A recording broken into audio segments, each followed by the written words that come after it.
Students, मैं doctor Ashwini Kumar Verma आज आपके बीएससी पार्ट फर्स्ट के फर्स्ट सेमेस्टर में बॉटनी सब्जेक्ट के second paper microbiology and plant pathology के अंतर्गत पहला टॉपिक लेने जा रहा हूं, जिसका नाम है meaning and scope of microbiology. देखिए, सबसे पहले हमें समझना होगा कि माइक्रोबायोलॉजी क्या है। माइक्रोबायोलॉजी एक जीव विज्ञान का एक ऐसी शाखा है जिसके अंतर्गत हम सूक्ष्म जीवों का अध्ययन करते हैं। अब सूक्ष्म जीव जो है वो कौन से होते हैं? ऐसे जीव जिनको कि हम नेकेड आइज़ के अंतर्गत नहीं देख सकते, अर्थात उनको हम नग्न आँखों से नहीं देख सकते, और उनको देखने के लिए हमें एक विशिष्ट प्रकार के यंत्र की आवश्यकता होती है, जिसे हम कहते हैं माइक्रोस्कोप। तो माइक्रोबायोलॉजी का वैसे मीनिंग क्या है? देखिए, माइक्रोबायोलॉजी जो वर्ड है, it has been derived from the two words by combining two words microbes and biology. सबसे पहली बात तो बायोलॉजी क्या है? Biology itself the word is combined with the two words that the bios and logos. Bios मतलब biological या living things, और logos मतलब टू स्टडी।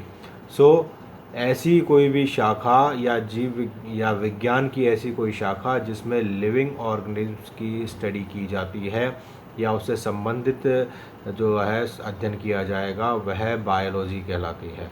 अब यदि इस बायोलॉजी में हम माइक्रोब्स को जोड़ दें या माइक्रो ऑर्गेनिज्म्स को जोड़ते हैं, तो वह माइक्रोबायोलॉजी कहलाएगी। माइक्रोब्स क्या हैं? सब अब पहली बात आती है इसमें, माइक्रोब्स आखिर है क्या? So microbes, the organisms which are microscopic in their size। ऐसे जीव जिनका जो आकार है वह बहुत सूक्ष्म है, ऐसे जीवों को हम माइक्रोब्स या सूक्ष्म जीवों की श्रेणी में रखते हैं। इसको हम ऐसे भी डिस्क्राइब कर सकते हैं, organisms which can not be seen under naked eyes, अर्थात नग्न आँखों से जिन जीवों को नहीं देखा जा सकता उनको हम सूक्ष्म जीव कहते हैं। और ऐसे जीवों को देखने के लिए हमें विशिष्ट यंत्र की आवश्यकता होती है, जैसे कि अभी मैंने बताया माइक्रोस्कोप या सूक्ष्मदर्शी। इनके उदाहरण कौन कौन से हो सकते हैं माइक्रोब्स के? जैसे कि बैक्टीरिया है। हम जानते हैं कि बैक्टीरिया जो है प्रोकैरियोटिक नेचर होती है। फंजाई है, फंजाई में भी कुछ जो है लोअर फंजाई वो प्रोकैरियोटिक नेचर की होती हैं। एल्गी है, कुछ एल्गी, साइनोबैक्टीरिया एटसेट्रा, ये सब माइक्रोब्स के अंतर्गत आते हैं। कुछ प्रोटोजोआ हैं, and the most important viruses, इनको भी माइक्रोब्स के अंतर्गत इंक्लूड किया गया है। वायरसेस हम जानते हैं कि ये जीवन की एक सीमा रेखा है, जिसके अंतर्गत हम ऐसे जीवों को पढ़ते हैं जो कि ना तो लिविंग होते हैं और ना ही नॉन लिविंग होते हैं, अर्थात ये ऐसे इन्फेक्शियस एजेंट्स हैं, या इनको वैज्ञानिकों ने इन्फेक्शियस पार्टिकल्स का नाम भी दिया है। ऐसे कण जो कि संक्रमणकारी होते हैं, अर्थात एक से लेकर दूसरे जीव में संक्रमण करते रहते हैं और अपने मात्रा में अपनी संख्या में वृद्धि करते रहते हैं। तो ये जो जीवन की सीमा रेखा वाले जो जीव हैं, जिनको हम वायरसेस कहते हैं, इनको भी हम माइक्रोबायोलॉजी के अंतर्गत पढ़ते हैं। सो माइक्रोबायोलॉजी के अंतर्गत हम विभिन्न प्रकार के जीवाणु, विभिन्न कवक, शैवाल, प्रोटोजोआ और वायरस या विषाणुओं के बारे में अध्ययन करते हैं। तो ये तो हुआ मीनिंग ऑफ माइक्रोबायोलॉजी की आखिर माइक्रोबायोलॉजी का मतलब क्या है। अब हमें इसके अंतर्गत क्या पढ़ना होता है, हम ये समझ चुके हैं कि माइक्रोब्स का मतलब है कि ऐसे जीव जिनको नेकेड आइज के अंतर्गत नहीं देखा जा सकता, वे आकार तथा आमाप में छोटे होते हैं, सूक्ष्म होते हैं, और इनके हमने एग्जाम्पल्स भी देख लिए। अब इस माइक्रोबायोलॉजी में इन एग्जाम्पल्स वाले जीवों के क्या अध्ययन किया जाता है, इसके बारे में हम देखते हैं। हमने अभी बात की कि माइक्रोबायोलॉजी का मीनिंग क्या है और माइक्रोबायोलॉजी के अंतर्गत हम किन जीवों को पढ़ते हैं। अब जिन जीवों की हमने बात की थी, bacteria, algae, fungi, protozoa, viruses etcetera, इनके बारे में हमको क्या पढ़ना होता है। देखिए, माइक्रोबायोलॉजी के अंतर्गत हम स्टडी करेंगे माइक्रोब्स के फॉर्म्स की, अर्थात उनका जो बाहरी संरचना है, बाहरी प्रकार है, वो किस प्रकार होगा। इसके अंतर्गत हम पढ़ेंगे शेप, साइज कि उनका आमाप कैसा है, उनका आकार कैसा है, इसके बारे में हम फॉर्म्स के अंतर्गत पढ़ाई करते हैं। दूसरा है स्ट्रक्चर, एक्सटर्नल स्ट्रक्चर और इंटरनल स्ट्रक्चर।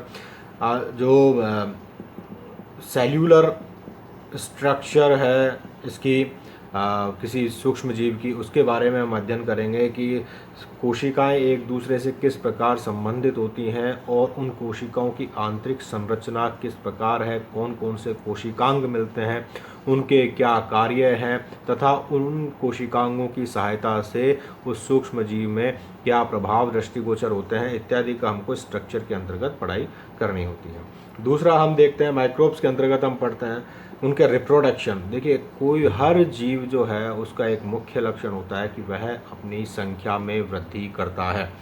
अपनी संख्या में वृद्धि वह जनन के प्रक्रिया के द्वारा करता है। तो रिप्रोडक्शन के अंतर्गत हम उनमें जो मल्टीप्लिसिटी है, गुणन की क्षमता है, गुणन की प्रक्रिया है, उसको हम पढ़ते हैं। दूसरा फिजियोलॉजी ऑफ माइक्रोब्स। फिजियोलॉजी के अंतर्गत वह जो जीवाणु है या विषाणु है या शैवाल है या जो भी सूक्ष्म जीव है वह किस प्रकार उसकी शरीर की क्रियाएं हैं, जैसे कि वह किस प्रकार अपना भोजन ग्रहण करता है, उसको इंजेस्ट करता है भोजन को और उस भोजन के द्वारा ऊर्जा प्राप्त करता है। इसके अलावा वे जो है वातावरण के प्रति किस प्रकार अनुक्रिया दर्शाते हैं, ऑक्सीजन लेते हैं, कार्बन डाइऑक्साइड गैस लेते हैं या कौन सी गैस लेते हैं, ये सब हम फिजियोलॉजी के अंतर्गत पढ़ते हैं। मेटाबॉलिज्म, जैसा कि मैंने बात की कि वे अपना जो भोजन है वो ग्रहण करेंगे, भोजन को ग्रहण करने के पश्चात उसका जो पाचन है, उपापचय है, वह मेटाबॉलिज्म के अंतर्गत आता है। अर्थात ग्रहण किए गए भोजन से किस प्रकार वे अपनी ऊर्जा की आवश्यकता की पूर्ति करते हैं, वह सारी प्रक्रियाएं हम मेटाबॉलिज्म के अंतर्गत पढ़ते हैं। The most important thing to study the microbiology that is the classification of microbes.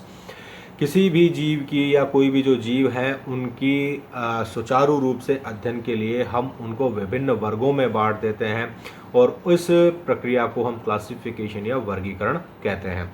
तो क्लासिफिकेशन के द्वारा हम अलग अलग प्रकार के सूक्ष्म जीवों को आसानी से पढ़ पा सकते हैं। तो ये तो जो एक माइक्रोब है उसकी संपूर्ण जानकारी हमको इन हेड्स के अंतर्गत हमको देखनी होगी। माइक्रोबायोलॉजी को पढ़ने का दूसरा जो स्टडी ग्रुप मैंने बनाया है यहाँ पर कि इसमें और दूसरी कौन सी चीज़ें हम पढ़ते हैं, वो देखिए सबसे पहली बात है डिस्ट्रीब्यूशन इन नेचर।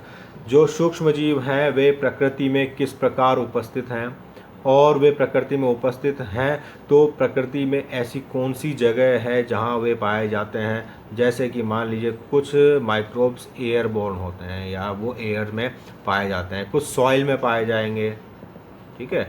तो अलग अलग जो उनका हैबिटेट होता है, उनका डिस्ट्रीब्यूशन, वो कहाँ कहाँ पर कितनी संख्या में पाए जाते हैं और उनकी संख्या को निर्धारित करने के लिए आवश्यक वातावरणीय कारकों की जो उपस्थिति है और उन वातावरणीय कारकों के प्रकार इत्यादि का हम अध्ययन करते हैं। जैसे कि मान लीजिए कोई जीवाणु जो है वो किसी विशिष्ट तापक्रम एवं विशिष्ट आर्द्रता पर ही जीवित रहता है, तो वह उसका डिस्ट्रीब्यूशन इन नेचर हो गया। अगला देखिए relationship to each other and other organisms.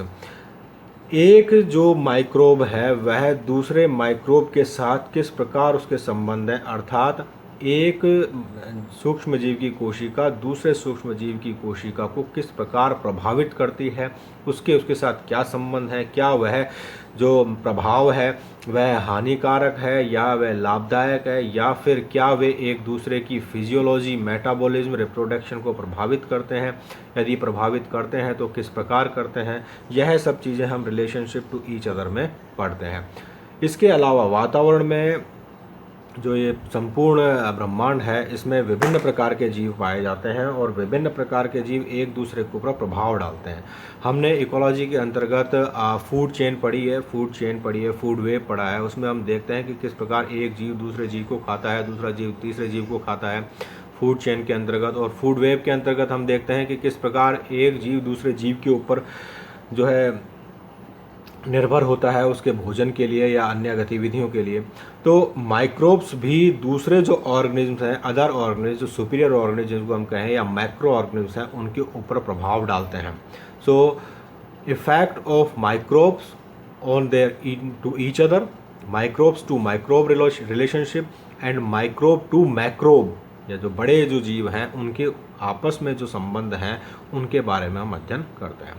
The most important thing, the effect on humans and other animals and plants. देखिए, हम जानते हैं कि हम प्रत्यक्ष तथा अप्रत्यक्ष रूप से सभी जीव एक दूसरे से जुड़े हुए रहते हैं, एक दूसरे को प्रभावित करते हैं। तो इफ़ेक्ट जो है ह्यूमन पर, जो इफ़ेक्ट होना है उसको भी हमको पढ़ना है।